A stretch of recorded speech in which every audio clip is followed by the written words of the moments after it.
दोस्तों कैसे हैं आप सब। मेरे चैनल में स्वागत है आप सभी का। इनकम टैक्स एक्ट 2025 बहुत लोग सोच रहे हैं कि क्या हो गए हैं चेंजेस। आफ्टर ऑल चेंजेस क्या है? देखिए, पहला चेंज तो मैं आपको सबसे पहले बता दूं कि असेसमेंट ईयर नाम की चीज़ इनकम टैक्स से हट गई है। दूसरा, वॉलेंट्री फॉर्म फिलिंग यानी वॉलेंट्री फाइलिंग जो है वो आपको करनी है बेसिकली आपके इनकम टैक्स रिटर्न की। और जो भी नॉर्म है वो दिसंबर 31 तक आपको आपके आईटीआर को फिल करना है, ऐसा बार बार सुनने में आ रहा है। तो अब हमें देखना है कि क्या चेंज हो गया है इनकम टैक्स एक्ट में। इस पे हम डिटेल में नज़र और डालेंगे, लेकिन हम देखते हैं कि 2025 में टैक्सेशन पे इंडिया ने काफ़ी ज़्यादा चेंजेस करे हैं, जिसमें सबसे पहला इम्पॉर्टेंट चेंज है कि ग्लोबल इकोनॉमिक अनसर्टेनिटी को, जैसा कि आप देखते हैं ट्रम्प चाचा हम पे टैरिफ मार रहे हैं, राइट। हमारा जो एक्सपोर्ट इंपोर्ट है वो पूरा मार्केट जो है काफ़ी ज़्यादा बुरी तरीके से इफेक्ट हो रहा है। एक इकोनॉमिक अनसर्टेनिटी आ चुकी है अंतर्राष्ट्रीय स्तर पे।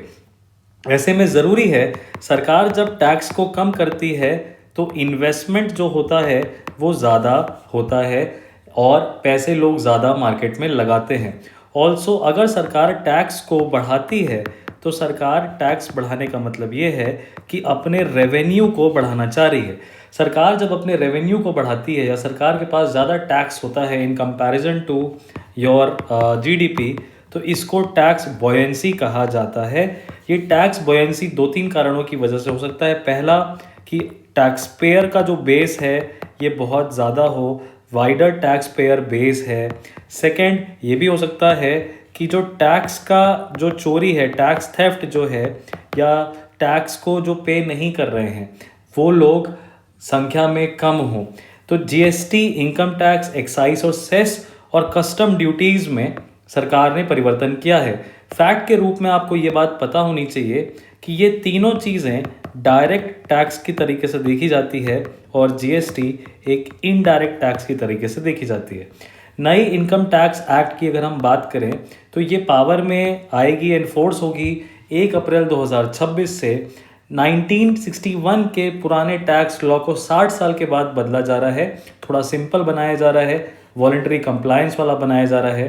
टैक्स रेट्स को भी काफ़ी कम किया जाएगा, जिसमें सबसे इम्पॉर्टेंट जो न्यूज़ थी वो तो आप जानते ही हैं कि 12 लाख की मासिक अगर एनुअल इनकम है तो आपको किसी भी तरह का टैक्स नहीं पे करना पड़ेगा, जिसमें स्लैब्स भी 5% 4 to 8 लाख नए स्लैब्स इंट्रोड्यूस किए जाएंगे और 30% 24 लाख से सालाना जिनकी इनकम ज़्यादा है उनको 30% टैक्स लगाया जाएगा।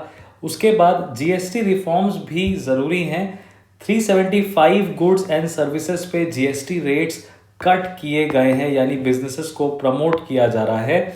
22 सितंबर 2025 से ये डेट याद रखनी थी, 22 सितंबर 2025 से ये टैक्स के नए रेट्स इफेक्टिव हैं। कॉमन आइटम्स पे टैक्स बर्डन कम होगा और इन्वर्टेड ड्यूटी स्ट्रक्चर ये भी रैशनलाइज होगा। देखिए, इन्वर्टेड ड्यूटी स्ट्रक्चर ये है कि मान लीजिए अगर एक घर बनाने में ईंटा का यूज़ होता है तो ईंटे पे टैक्स 25% लग रहा है और घर पे टैक्स 12% लग रहा है। यानी रॉ मटेरियल पे जब टैक्सेशन ज़्यादा लगे आउटपुट मटेरियल से तो हमें एक टैक्स क्रेडिट जो है वो जनरेट होता है। इसीलिए इन्वर्टेड ड्यूटी स्ट्रक्चर्स को फिक्स करने की ज़रूरत है। जीएसटी में रैशनलाइजेशन हुआ है।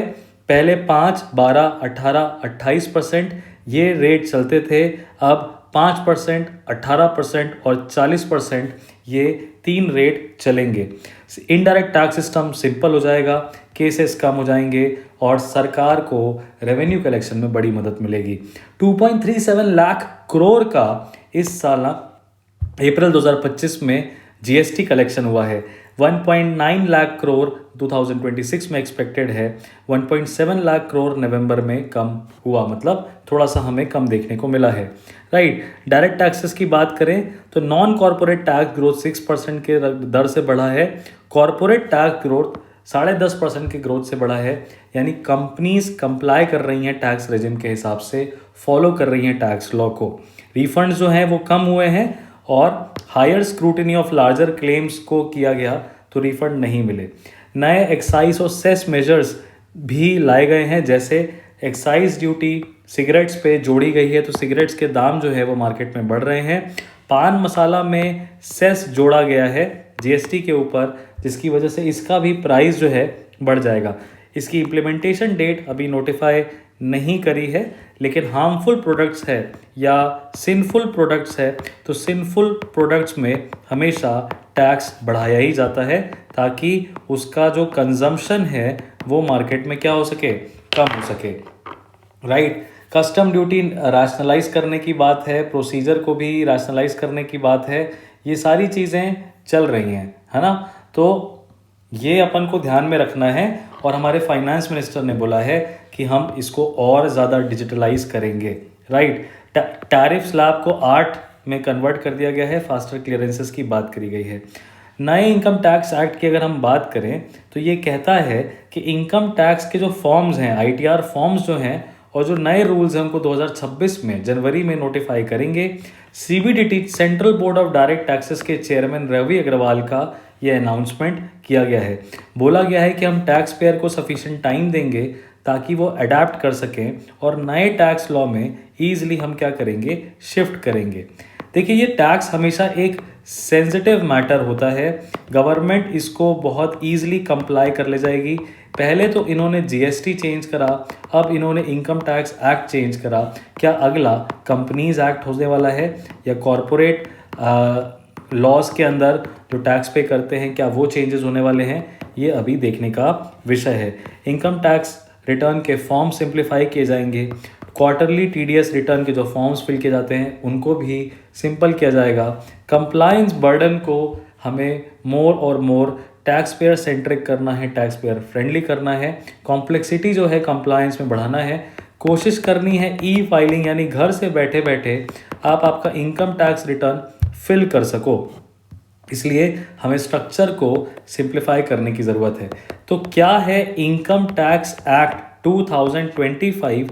दोस्तों, ये तो जब हमें इसके रूल्स पता चलेंगे जनवरी 2026 में, तभी हम बता पाएंगे। लेकिन अगर इस तरीके के अपडेट्स आपको अच्छे लगते हैं तो subscribe to this YouTube channel. It will help you in figuring out most important topics in less than 10 minutes. 10 minute में भी कम सबसे ऑथेंटिक इन्फॉर्मेशन जीके और करंट अफेयर्स की हम आपको यहाँ पे देंगे।